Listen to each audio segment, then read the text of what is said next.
Hello dear student, कैसे हो आप लोग? आई होप बहुत अच्छे होंगे। इस वीडियो में हम लोग बैंक रिकॉन्सिलिएशन स्टेटमेंट के बारे में पढ़ने वाले हैं। ये अकाउंटेंसी में एक इम्पॉर्टेंट चैप्टर है। इस वीडियो के माध्यम से आप इस चैप्टर के सारे कॉन्सेप्ट सीख जाएंगे बहुत ही आसान से। चलिए शुरू करते हैं। सबसे पहले कुछ बेसिक नॉलेज आपको होनी चाहिए इस चैप्टर को पढ़ने के लिए। बेसिक नॉलेज का मतलब ये हुआ कि जब भी कोई बिजनेस अपना बिजनेस स्टार्ट करता है या बिजनेस ऑपरेट करता है तो बिजनेस के अंदर लाखों ट्रांजैक्शंस होते हैं, महीनों में, सालों में। कुछ ऐसे ट्रांजैक्शंस होते हैं जो कैश में होते हैं, यानी तुरंत पेमेंट करेंगे, तुरंत पेमेंट रिसीव होगा। कैश तुरंत पेमेंट करोगे, कैश तुरंत रिसीव होगा, उसकी एंट्री करते हैं। उसकी एंट्री कहाँ करते हो आप पिछले वाले चैप्टर में पढ़ के आए हो, कैश बुक में करते हैं, जिसके लिए आप एक बुक बनाते हो, कैश बुक बोलते हैं। तो कैश बुक के अंदर कैश पेमेंट, कैश रिसीव, हम ये इसकी एंट्री करते हैं। सवाल ये भी आता है कि कुछ ऐसे ट्रांजेक्शन्स होते हैं जिसमें हम कैश का यूज़ नहीं करते हैं, चेक का यूज़ करते हैं। अब वो जो चेक का यूज़ करेंगे तो वो चेक का पेमेंट कौन करता है या चेक के थ्रू पेमेंट कौन रिसीव करेगा? बैंक करेगा। तो बैंक के पास एक अलग से बुक होगी जिसमें सारे ट्रांजेक्शन्स रिकॉर्ड किए जाएंगे। तो वो ट्रांजेक्शन्स रिकॉर्ड किए जाएंगे, उस बुक का नाम होगा पासबुक। ठीक है ना? तो बैंक वाला जो भी एंट्री करेगा वो पासबुक के अंदर करेगा। बिजनेसमैन कैश में कोई ट्रांजेक्शन्स कर रहा है, उसकी एंट्री कैश बुक में करेगा। क्लियर हो गया? दो बुक होती है, कैश बुक और पासबुक। अब ये जो चैप्टर आया है वो किस लिए आया है? कैश बुक के अंदर व्यापारी यानी जो बिजनेसमैन है वो एंट्री करता है। अब इसमें वो कुछ भी एंट्री करेगा तो उसका सेम एंट्री पासबुक के अंदर होना चाहिए। लेकिन कुछ प्रॉब्लम्स हो जाती है, कुछ ऐसी इवेंट्स हो जाते हैं, कुछ टाइम गैप हो जाती है जिसकी वजह से सेम टाइम पे वो एंट्री पासबुक के अंदर नहीं हो पाती है, जिसकी वजह से एक पर्टिकुलर डेट पे कैश बुक का बैलेंस कुछ अलग आता है, पासबुक का बैलेंस कुछ अलग आता है, डिफरेंट हो जाते हैं, बैलेंसेस इनके डिफरेंट हो जाते हैं। इसी बैलेंसेस को हम रिकनसाइल करेंगे, मिलाएंगे। मिलाने के लिए हमें एक स्टेटमेंट बनाना पड़ता है, उस स्टेटमेंट को बैंक रिकॉन्सिलिएशन स्टेटमेंट कहा जाता है। ओके, तो देखिए आप यहाँ ये जो टर्म स्टेटमेंट लिखा गया है, ये यही लिखा है, bank reconciliation statement is a statement prepared mainly to reconcile the difference between the bank balance shown by the cash book। यानी कैश बुक के अंदर एक कॉलम बनता है, बैंक का कॉलम, और उस बैंक कॉलम में सारे ट्रांजेक्शन्स जो चेक के थ्रू करते हैं उसका बैलेंसेस निकाला जाता है। और दूसरा बैंक पासबुक। बैंक पासबुक मतलब कि जो बैंक के पास पासबुक होता है, इस पासबुक के अंदर एंट्री बैंक करता है तो उसके भी बैलेंसेस आते हैं। इन दोनों का बैलेंसेस मिलान करने के लिए हम एक स्टेटमेंट बनाते हैं, that is a bank reconciliation statement. I hope आपको समझ में आ गया होगा। सवाल अब ये आता है कि ये जो डिफरेंसेस आते हैं इसके क्या कॉजेज हो सकते हैं, रीजंस क्या है, क्या कारण है जिसकी वजह से ये डिफरेंसेस एराइज होते हैं। सो कैश बुक में या पासबुक में? तो पहला है time gap in recording transactions. यानी कैश बुक में जिस डेट को रिकॉर्ड किया जा रहा है ट्रांजेक्शन और पासबुक में जिस डेट को रिकॉर्ड किया जा रहा है, दोनों का डेट अलग अलग है, दोनों के टाइमिंग अलग है। सपोज मान लीजिए 1 जुलाई को मैंने किसी को चेक से पेमेंट किया है, चेक से मैंने किसी को पेमेंट किया है, तो मैंने अपने व्यापारी जो है उसने कैश बुक में एंट्री 1 जुलाई को पास कर दिया होगा। लेकिन जिस व्यक्ति को मैंने चेक काट के दिया है वो 1 महीने तक घूमता रहा, मतलब वो बैंक गया ही नहीं पैसे निकालने के लिए, चेक जेब में रखा रहा या घर में रखा रहा, बोला बाद में निकाल लूंगा, कभी भी जाके निकाल लूंगा। तो 1 महीने के बाद वो बैंक पहुंचा, यानी 31 जुलाई को वो बैंक पहुंचा। तो अब जब 31 जुलाई को वो बैंक पहुंचेगा तो बैंक वाला तो उसके अकाउंट को डेबिट करेगा 31 जुलाई को।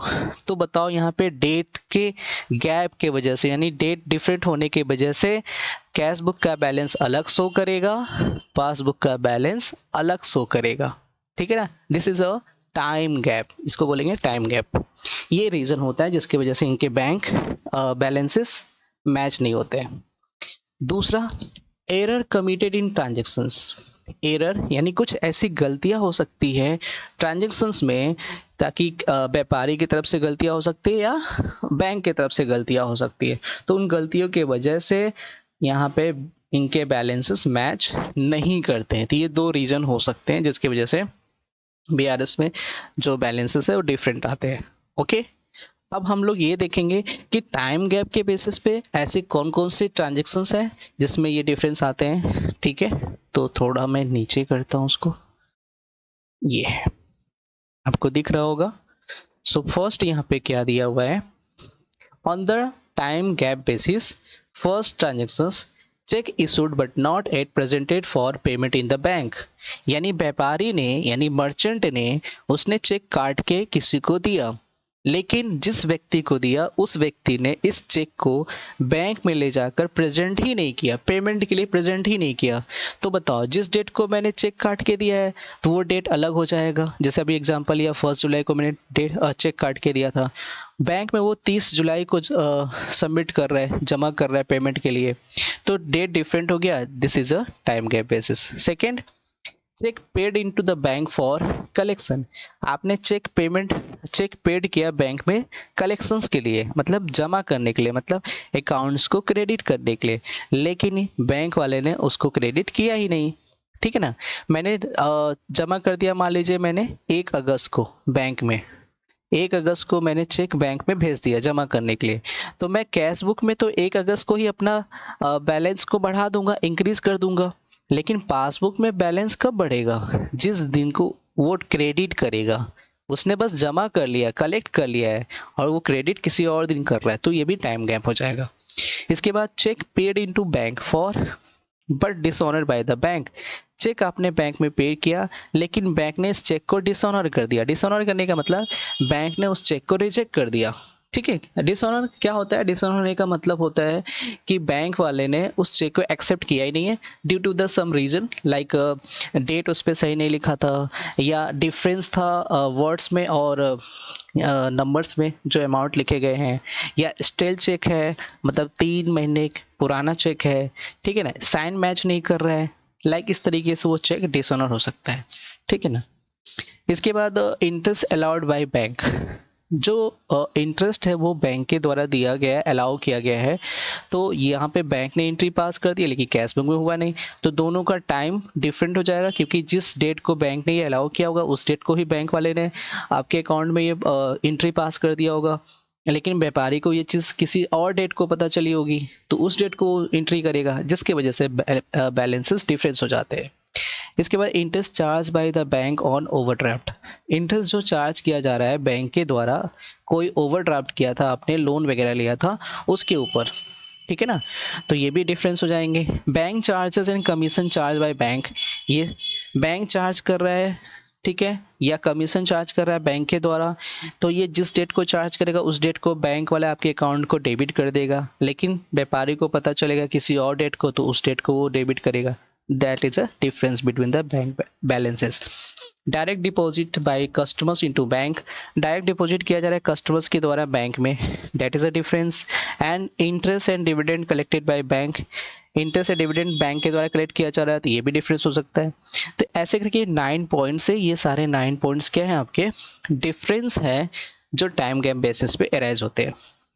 ओके, आई होप समझ में आया होगा।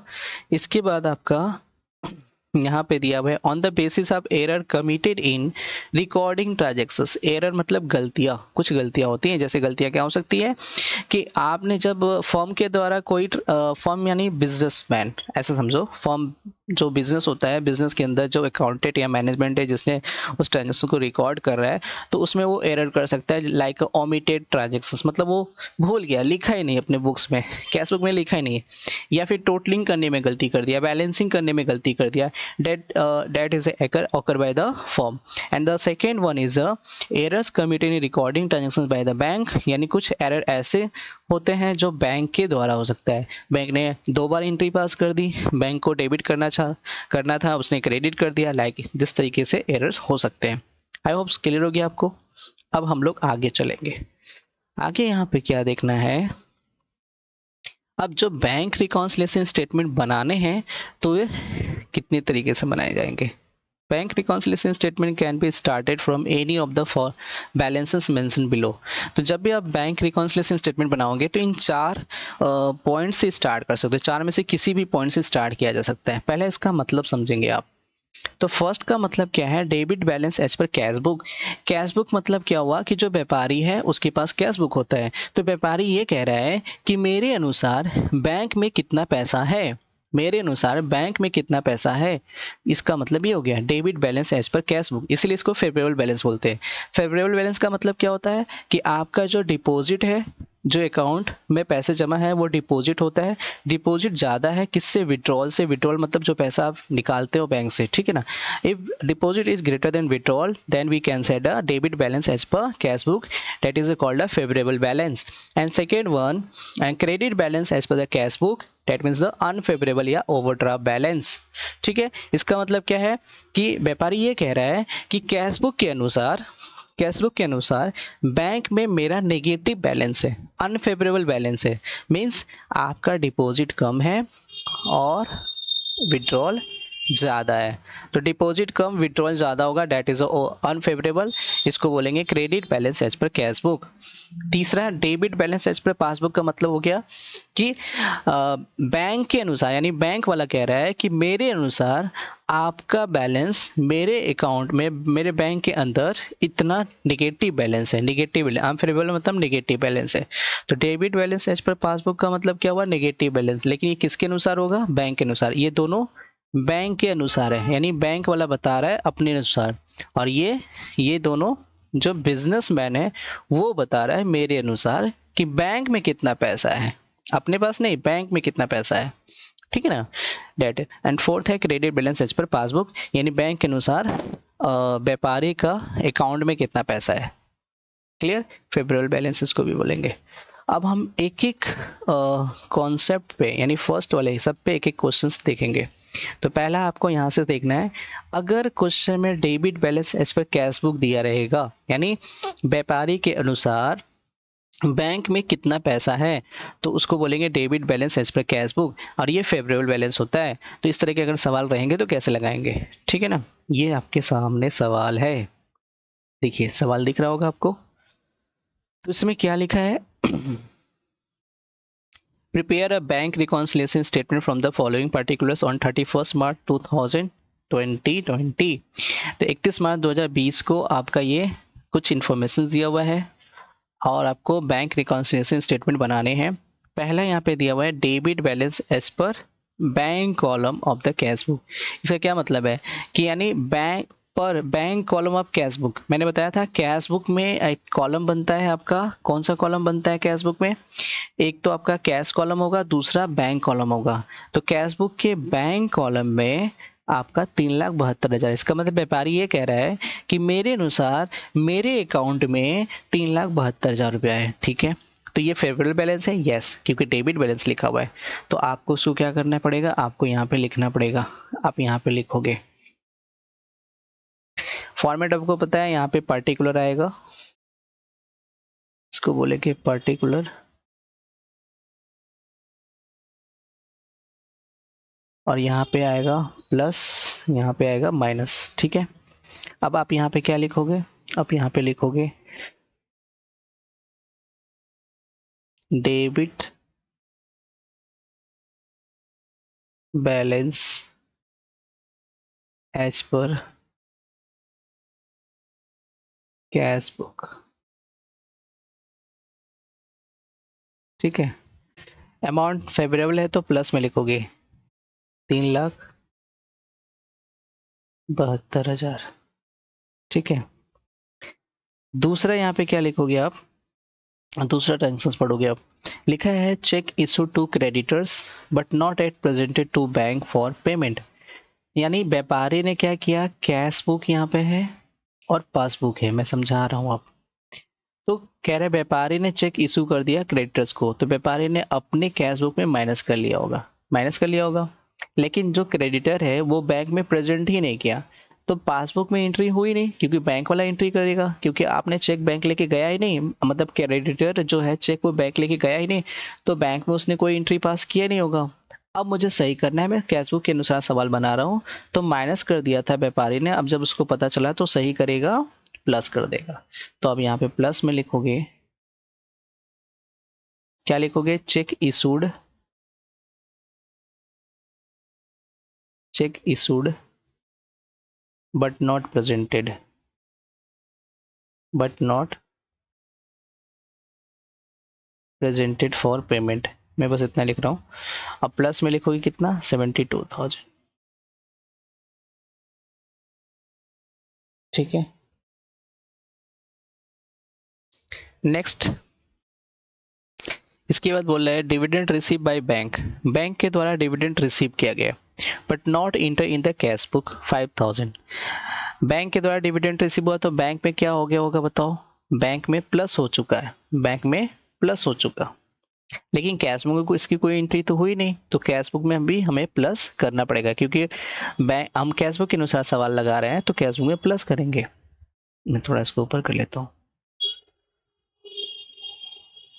यहाँ पे प्लस करोगे इसको, क्या लिखोगे, डिविडेंड रिसीव्ड।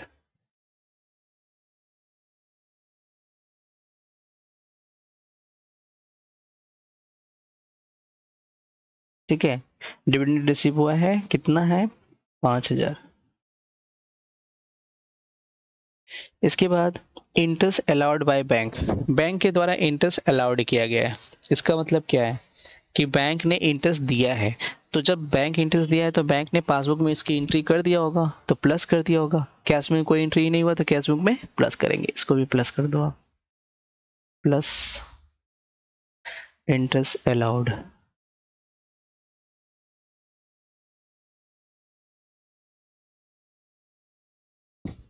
कितना है, 1,250।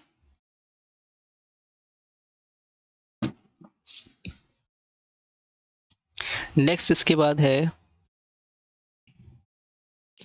Check deposited into bank for collection, check deposited into bank for collection. इसका मतलब क्या है कि चेक बैंक में भेजा गया है, तो जब बैंक में चेक भेजोगे तो कैश बुक में क्या हो गया, प्लस हो गया। लेकिन पासबुक में कुछ हुआ नहीं, बैंक वाले ने प्लस इसको उस डेट पे उसने कलेक्ट किया ही नहीं, तो बैंक में कुछ एंट्री हुई नहीं, तो मैं माइनस कर दूंगा इसको। मुझे सही करना है तो मैं इसको माइनस कर दूंगा, तो minus check deposited into bank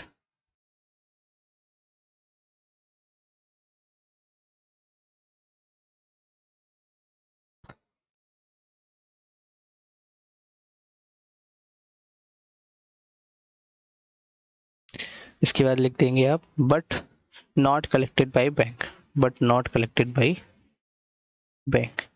कितना हो जाएगा यहाँ पे, 15,400।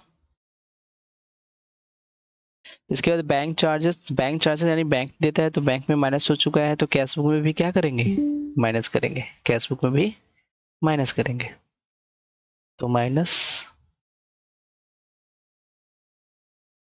Bank charges. कितना, 200, 200 माइनस कर दो।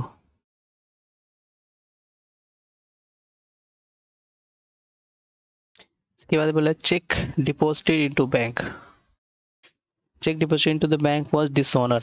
चेक जो है बैंक में आपने जमा किया और वो डिसऑनर हो गया, लेकिन बट नो इंटीमेशन रिसीव, लेकिन इसका कोई इंटीमेशन रिसीव हुआ ही नहीं है। किसको रिसीव नहीं हुआ है, कैश मतलब व्यापारी को कोई इंटीमेशन मिला ही नहीं, इन्फॉर्मेशन मिला ही नहीं है। तो जब मुझे पता चला तो मैं क्या करूंगा, माइनस करूंगा। तो यहाँ पे लिखेंगे चेक डिसऑनर,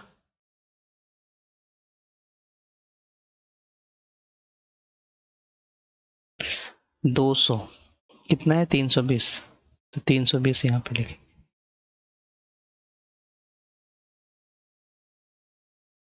इसके अलावा bank paid house tax on our behalf. House tax जो है, बिजनेसमैन का हाउस टैक्स है जो, वो बैंक पे कर रहा है, और इसका इन्फॉर्मेशन जो है, but no information receive from bank, bank से इसका कोई इन्फॉर्मेशन मिला ही नहीं। तो अब जब मुझे मिलेगा तो मैं क्या करूँगा, माइनस करूँगा। तो यहाँ पे हाउस टैक्स लिखो और यहाँ पे माइनस कर दोगे, कितना, 350। ठीक है, 350। अब ये देखो सारा ट्रांजेक्शन हो चुका है। अब आप यहाँ पे प्लस करोगे, ये आपके नेगेटिव बैलेंस और ये आपके पॉजिटिव बैलेंस। तो नेगेटिव बैलेंस कितने आएंगे, नेगेटिव बैलेंस ऐड करेंगे तो 16,270 और इसको प्लस करेंगे 3,72,000, 72,000, 5,000, 1,250। तो ये कितने हो जाएंगे, 4,50,250।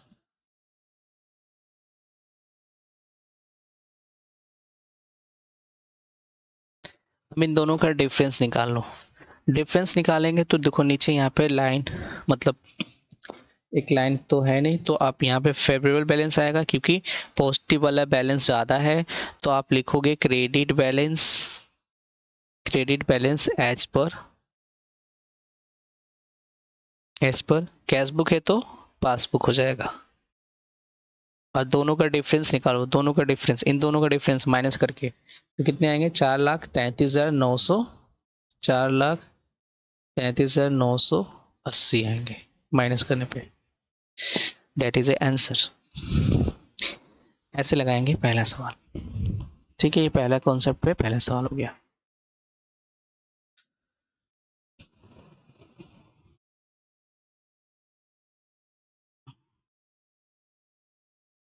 अब हम लोग दूसरा देखेंगे। दूसरा जो आपका कॉन्सेप्ट था वो क्या था कि credit balance as per cash book. Cash book के अनुसार क्रेडिट बैलेंस है तो इसका मतलब क्या है, ओवरड्राफ्ट है। क्या है, ओवरड्राफ्ट। अगर जब ओवरड्राफ्ट होगा कैश बुक के क्रेडिट बैलेंस तो फिर क्या करेंगे, सवाल सेम उसी तरह लगेगा, बस यहाँ पे ओवरड्राफ्ट है तो इसका नेगेटिव बैलेंस होगा। नेगेटिव बैलेंस होगा तो इसको नेगेटिव वाले कॉलम में लिखेंगे, ठीक है ना, माइनस वाले कॉलम में लिखेंगे। चलिए लिखते हैं इसको, लिखते हैं सॉल्व। तो सबसे पहले यहाँ पे आप क्या लिखोगे, फॉर्मेट में आपको पता है ना क्या लिखना है आपको, सेम उसी तरह पार्टिकुलर लिख दोगे यहाँ पे,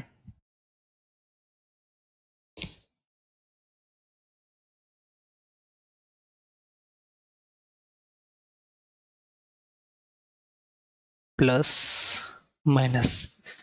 यहाँ पे आप लिखोगे credit balance as per cash book है तो क्या लिखोगे आप,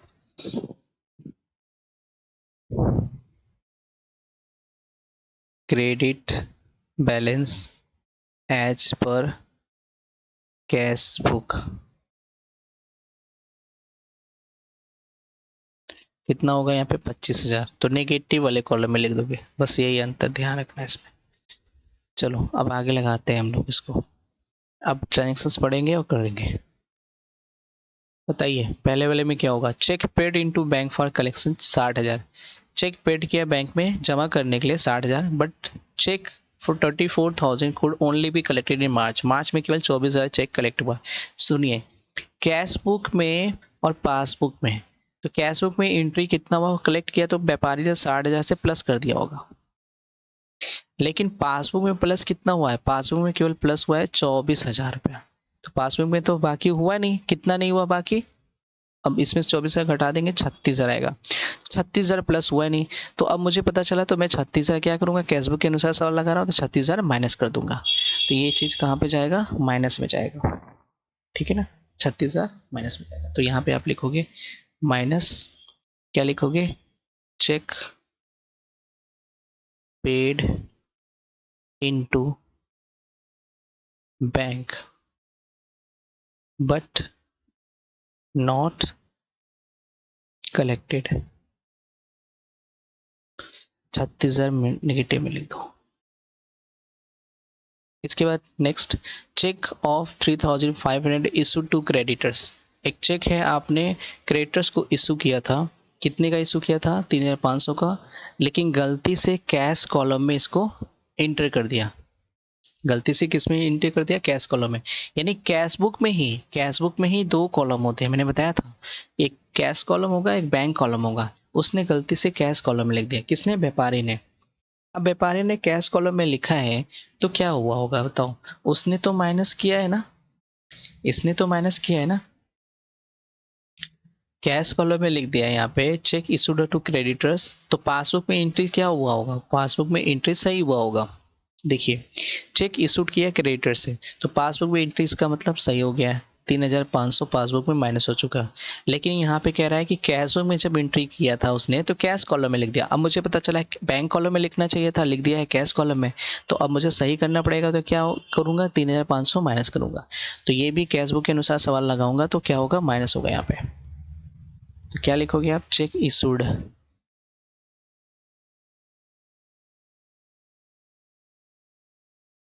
to a creditor but enter by mistake. ठीक है, इसके आगे लिख देंगे इंटर बाय मिस्टेक। कितना होगा, 3,500। नेक्स्ट है check of 10,000 issued on 22 March was not presented for payment whereas it was recorded twice in the cash book। एक तो कह रहा है कि उसने प्रेजेंट किया नहीं और दूसरा कैश बुक में भी लिख दिया है, वो भी 2 बार लिख दिया है। इसको कैसे करेंगे, 2 बार लिखने का क्या मतलब है कि एक तो तुमने जो 10,000 लिखना चाहिए था वो लिखा नहीं। तो अब इसको देखो ऐसे करेंगे, पासबुक में एंट्री किया ही नहीं किया, आपने 10,000 क्या किया था, माइनस कर दिया, 10,000 माइनस कर दिया। लेकिन 10,000 माइनस करना था, लेकिन आपने गलती से 20,000 कर दिया। ट्वाइस करने का मतलब क्या हुआ, 10,000 2 बार कर दिया, तो 20,000 गलती से माइनस कर दिया। पासबुक में इसकी एंट्री हुई नहीं, अब मुझे सही करना है तो 20,000 क्या करूंगा, प्लस कर दूंगा, 20,000 प्लस कर दूंगा। तो यहाँ पे क्या होगा, प्लस होगा, 20,000 प्लस होगा। तो क्या लिख दोगे आप, वही चेक इशूड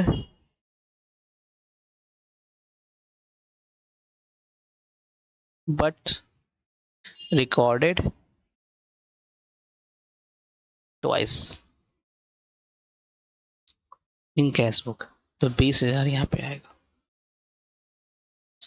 नेक्स्ट है a bill receivable for ₹8,000 previously discounted with the bank had been dishonored and bank charges debited in passbook amounted to ₹125। कह रहा है 8,000 का बिल्स रिसीवेबल है जो प्रीवियसली डिस्काउंटेड हुआ था बैंक के पास। तो कौन डिस्काउंट किया था, व्यापारी ने। तो व्यापारी जब डिस्काउंट किया होगा तो कैश बुक में उसकी एंट्री उसने क्या किया था, कैश बुक में एंट्री उसने कर दी थी। कितना कर दिया था उसने, कैश बुक में माइनस कर दिया था। लेकिन कह रहा है कि bank had been dishonour, bank ने इसको डिसऑनर कर दिया था। बिल्स रिसीवेबल है, सॉरी बिल्स रिसीवेबल है तो प्लस होगा, बिल्स रिसीवेबल है तो प्लस होगा। तो उसने प्लस कर दिया था क्योंकि मेरा अकाउंट क्या हो चुका था, सॉरी इसने अपने बैलेंस को कैश बुक को प्लस कर दिया था, बिल्स रिसीवेबल है तो प्लस कर दिया था। और पासबुक में ले गया जब बैंक में ले गया तो बैंक वाले ने इसको डिसऑनर कर दिया, बैंक वाले ने कुछ किया ही नहीं, कुछ नहीं किया तो क्या होगा, माइनस होगा। फिर वापस से माइनस कर देंगे, तो इसको माइनस करोगे आप, check dishonour.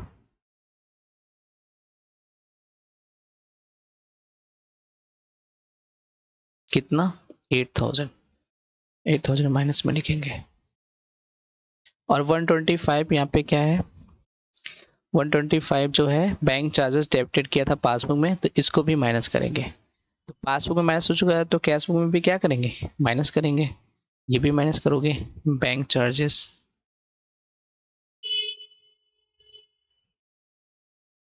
In the cash book, a bank charges of ₹150 was recorded twice, while another bank charges of ₹40 was not recorded at all।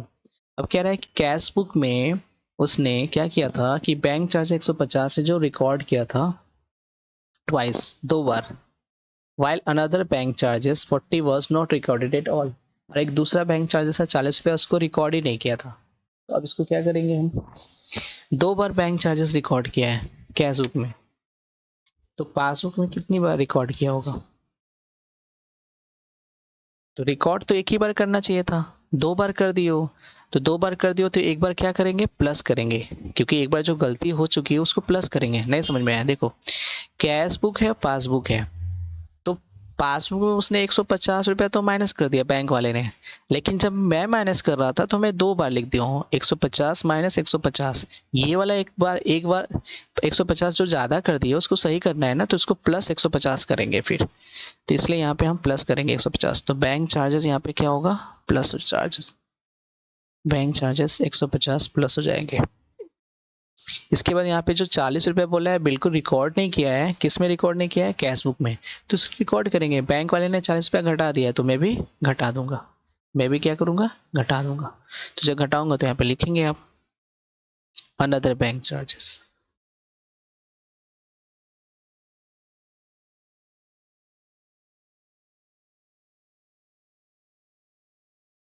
ये लग गया सवाल। अब इसका बैलेंस निकालेंगे तो कितना आएगा। नेगेटिव बैलेंस अगर जोड़ेंगे तो कितना आ रहा है, 25 और 36, ये हो जाएंगे 50, 61, 61 एंड 3, 64, 64 एंड 8, 72। ठीक है, ये आ जाएंगे आपके 72,665। और पॉजिटिव बैलेंस 20,150। अब इसका डिफरेंस निकाल लो। डिफरेंस आएगा तो यहाँ पे क्या है, क्रेडिट बैलेंस। देखो यहाँ अभी भी नेगेटिव बैलेंस ज़्यादा है। जब नेगेटिव बैलेंस ज़्यादा है तो क्या आएगा, फेवरेबल बैलेंस आएगा, अनफेवरेबल आएगा।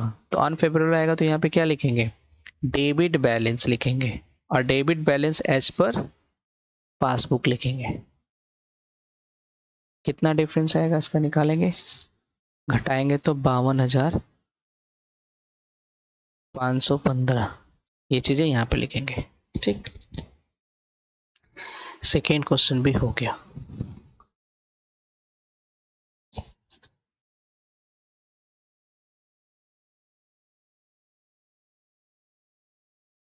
इसके बाद next,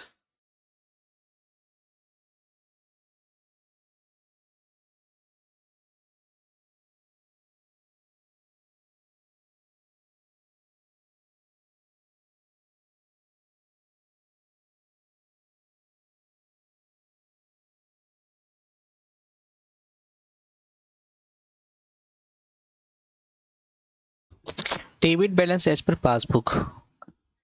debit balance as per passbook overdraft जिसको बोलेंगे। इसके अनुसार अगर सवाल दिया रहेगा तो कैसे लगाएंगे आप, सवाल आप पढ़ लेंगे। यहाँ पे सवाल में क्या दिया हुआ है,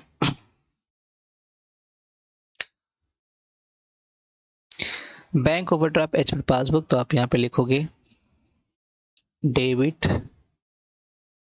बैलेंस एज पर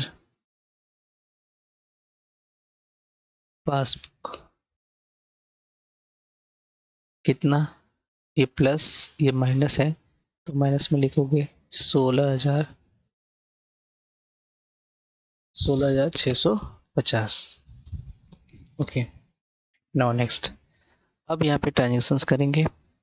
पहला है check issued but not presented for payment. अब देखो पासबुक के अनुसार सवाल लगा रहे हो तो आप कैश बुक और पासबुक यहाँ पे बना लेंगे। तो कह रहा है कि चेक इशूड किया तो व्यापारी ने चेक इशूड किया तो व्यापारी ने अपना अकाउंट माइनस कर लिया होगा। लेकिन अब पासबुक में कह रहा है कि प्रेजेंट किया ही नहीं है, पासबुक में कोई एंट्री हुआ ही नहीं, बैंक ने प्रेजेंट किया ही नहीं है। तो 8,750 क्या करेंगे, आप पासबुक के अनुसार करेंगे तो माइनस करेंगे। तो यहाँ पे क्या लिखोगे, माइनस कितना, cheque issued but not presented.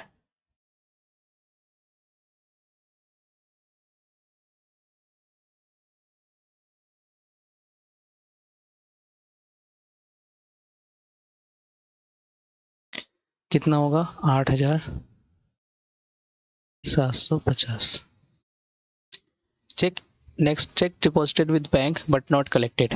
Again आप चेक डिपॉजिट कर रहे हैं तो कैश बुक में प्लस हो गया है तो पासबुक में हुआ नहीं, तो पासबुक के अनुसार सवाल अगर है तो पासबुक में प्लस होगा तो प्लस यहाँ पे करोगे। क्या होगा, चेक डिपॉजिटेड,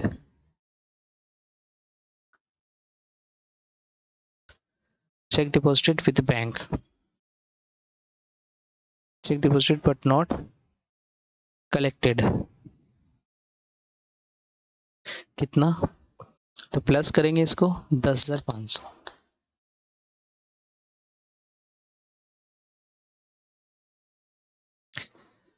नेक्स्ट है इसके बाद, cheque recorded in the cash book but not send to the bank for collection. Cheque recorded into cash book but not collected for payment, but not sent to the bank for collection। इसमें amount कितना होगा,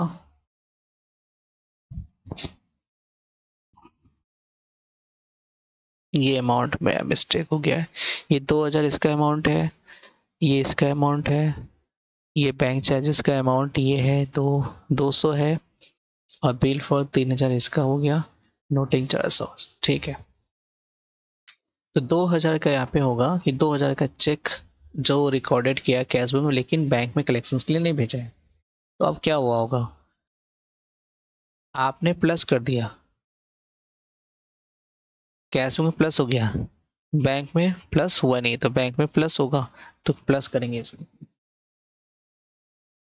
इसको भी plus करेंगे, क्या लिखकर, cheque recorded in the cash book.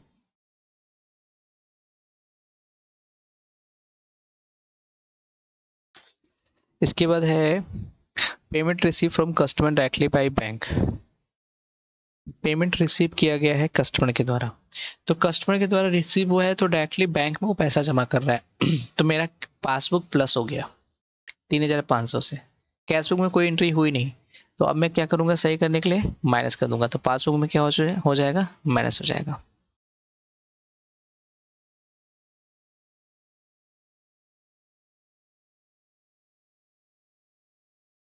क्योंकि मैं सवाल लगा रहा हूँ पासबुक के अनुसार, इसीलिए हम माइनस करेंगे, तो बैंक वाले ने एंट्री कर दिया तो माइनस करेंगे। Premium on life policy of Sanjay paid by bank on standing advice. Premium यहाँ पे पेड किया जा रहा है बैंक के द्वारा 200 रुपया, तो जब बैंक पे कर रहा है प्रीमियम तो क्या हुआ होगा, बैंक ने माइनस कर दिया होगा, बैंक ने माइनस कर दिया, कैश में कोई एंट्री हुई नहीं, तो बैंक वाला फिर वापस से क्या करेगा, प्लस करेगा सही करने के लिए, तो यहाँ पे क्या होगा, प्रीमियम प्लस हो जाएगा, प्रीमियम पेड किया था बैंक ने तो 200 प्लस कर लेगा। इसके बाद बोल रहा है अ बिल फॉर 3000, 3000 का बिल है, डिस्काउंटेड द बैंक इन नवंबर, इसको नवंबर में बैंक से उसने डिस्काउंटेड करा लिया था, डिसऑनर हो गया दिसंबर में।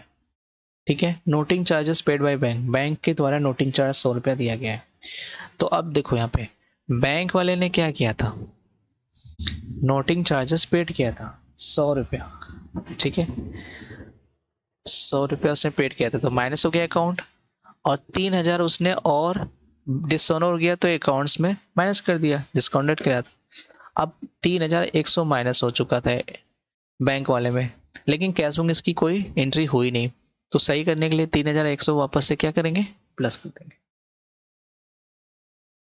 तो डिसऑनर बिल यहाँ पे प्लस हो जाएगा। रीजंस क्या है, क्योंकि कैश बुक में इसकी एंट्री हुई नहीं, तो बैंक वाला ने माइनस कर दिया था, तो वापस सही करने के लिए प्लस करेगा।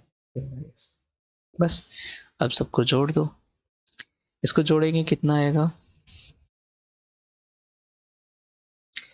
16,500, 8,750, 3,500, 16, 8, 24, 25, 25,250, 25 और 3, 28, 28,750, तो 28,750 आएगा। इसको जोड़ेंगे कितना आएगा, 10, 2, 12, 3, 15, 15,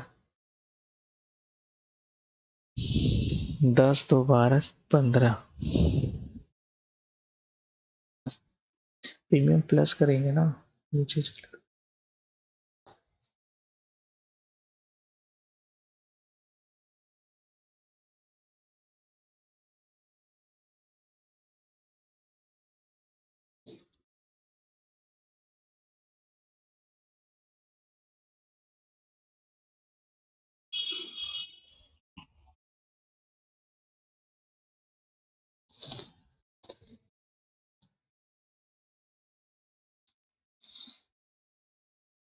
दस हजार 500, 2,200, 10, 2, 12, 12, 3, 15, 15, 15,800,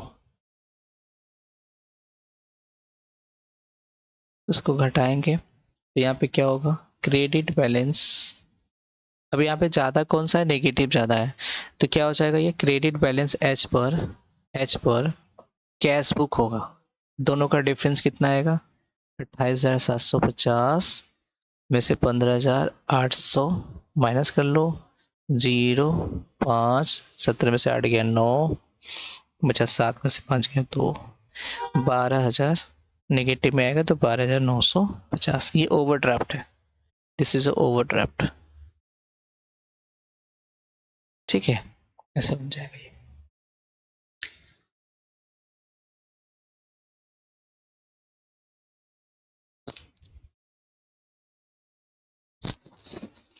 नेक्स्ट सवाल देखेंगे, लास्ट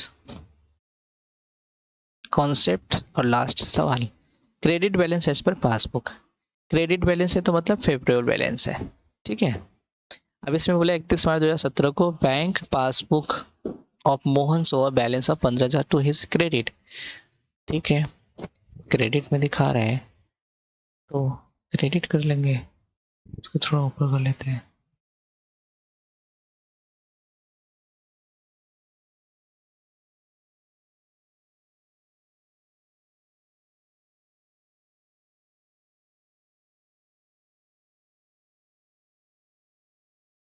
चलिए, सही हो गया।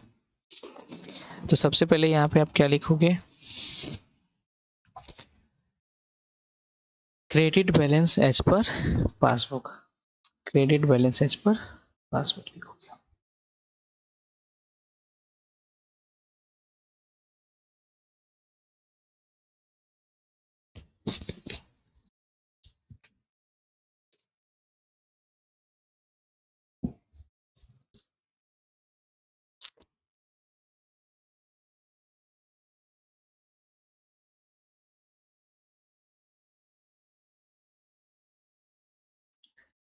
प्लस माइनस, अब फेवरेबल बैलेंस है तो प्लस वाले कॉलम में लिखोगे। इसके बाद हम यहाँ पे सवाल करेंगे। पहला क्या है, बिफोर डेट डेट ही had issued cheque amounting to 8,000। उसने 8,000 का चेक इशू किया तो कैश बुक में क्या एंट्री होगी, माइनस। कह रहा of which cheque amounting 3,000 to have so far been presented for payment. तो 8,000 कैश बुक में माइनस हो चुका, पासबुक में केवल 3,200 ही माइनस हो रहा है। सवाल लगा रहा हूँ पासबुक के अनुसार, तो पासबुक में और माइनस करेंगे, कितना माइनस करेंगे, डिफरेंस निकालो इसका, 4,800। तो 4,800 माइनस हो जाएगा, तो यहाँ पे माइनस में करेंगे 4,800। तो check issued but not presented, कितना, 4,800। ठीक है, थोड़ा ऊपर कर लेता हूँ। इसके बाद a check 2,200 paid by him into the bank on 26 March. Cheque आपने पेड किया बैंक में तो कैश बुक में प्लस हो गया 2,200, लेकिन पासबुक में इसकी एंट्री हुई नहीं, तो पासबुक के अनुसार बना रहा है तो प्लस करेंगे पासबुक में 2,200। तो प्लस करेंगे पासबुक में, तो चेक डिपॉजिटेड हो गया है।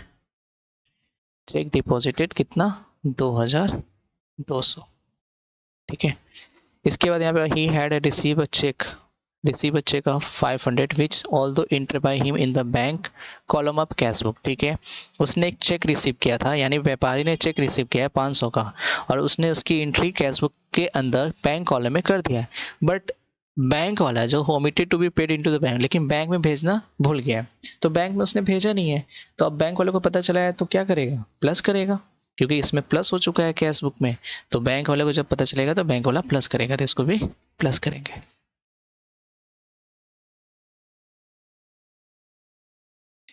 ओमिटेड चेक, चेक ओमिटेड हो गया है तो प्लस करेंगे 500 से।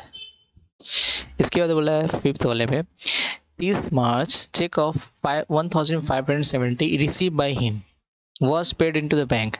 इतना चेक रिसीव हुआ है, 1,570 रुपये का चेक रिसीव हुआ है व्यापारी के द्वारा, उसने बैंक में भेज दिया है, but same was omitted to be enter in cash book. Cash book में इंटर नहीं किया है, तो व्यापारी ने भेज दिया है तो कैश बुक पासबुक में प्लस हो चुका, लेकिन कैश बुक में जब इंटर नहीं हुआ है तो व्यापारी क्या करेगा, उसको सही करने के लिए माइनस कर देगा। सॉरी, व्यापारी नहीं माइनस करेगा, बैंक वाला माइनस करेगा, क्योंकि बैंक वाले ने पासबुक में प्लस कर दिया था और कैश बुक में एंट्री हुई नहीं है, ओमिटेड हो गया है, तो इसको हम माइनस करेंगे। तो ओमिटेड चेक। ठीक है, अब आप लोग पूरे स्टेटमेंट लिखोगे, ठीक है। मैं तो बस आपको कॉन्सेप्ट सिखा रहा हूँ, इसलिए मैं इसको स्टेटमेंट लिख नहीं रहा हूँ, ठीक है ना, टाइम ज़्यादा लगेगा। There was a credit of ₹150 for interest on current account. तो बैंक वाले ने 150 रुपया क्रेडिट कर दिया है इंटरेस्ट के रूप में करेंट अकाउंट के अंदर, और डेबिट किया 25 रुपया बैंक चार्जेस के लिए। तो बैंक वाले ने कर रहा है, तो बैंक वाले ने 150 रुपया क्रेडिट करने मतलब प्लस कर दिया है, और बैंक चार्जेस के लिए 25 रुपया उसने माइनस कर दिया है। तो ये चीज़ें क्या है, पासबुक में हुई है एंट्री? नहीं हुई है, नहीं हुई ना। तो इसको हम माइनस कर देंगे 150 वाले को, और ये जो माइनस हुआ इसको प्लस करेंगे। यानी 150 वाले को क्या करेंगे, माइनस करेंगे, और 25 रुपये को प्लस करेंगे। ये हो जाएगा, बन जाएगा। बस यहाँ पे स्टेटमेंट लिख दोगे। ये वाला जो है आपका माइनस हो रहा है, तो ये किस चीज़ का माइनस हो रहा है, इंटरेस्ट का। और ये प्लस हो रहा है, किस चीज़ का प्लस हो रहा है, बैंक चार्जेस का। और कुछ तो है नहीं, बस प्लस करो, निकालो कितना आ रहा है।